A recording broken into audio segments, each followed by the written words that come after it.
Menko Polhukam Mahfud MD bocorkan ada Jenderal Bintang 3 polisi yang rela mundur jika Ferdy Sambo tidak tersangka.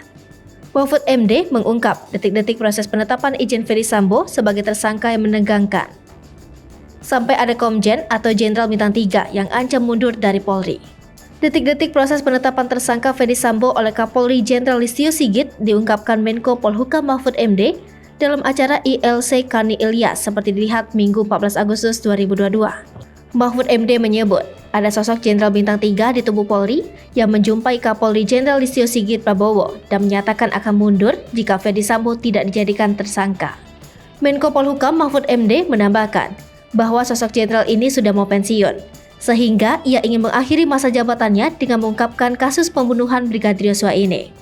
Mahfud MD juga menceritakan bahwa Kapolri dipanggil Presiden Jokowi soal kasus Brigadir Yosua ini. Kasus ini menyangkut marwah dan harga diri Polri. Berikut deretan Jenderal Bintang 3 atau Komjen di lingkungan Polri saat ini.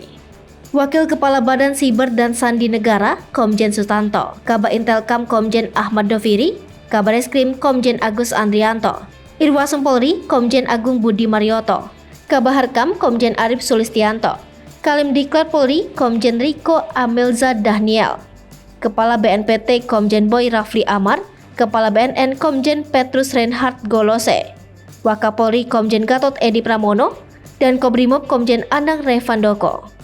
Hai pemirsa Sripopo TV, jangan lupa komen, like, dan subscribe, serta tonton terus berita-berita terupdate lainnya ya.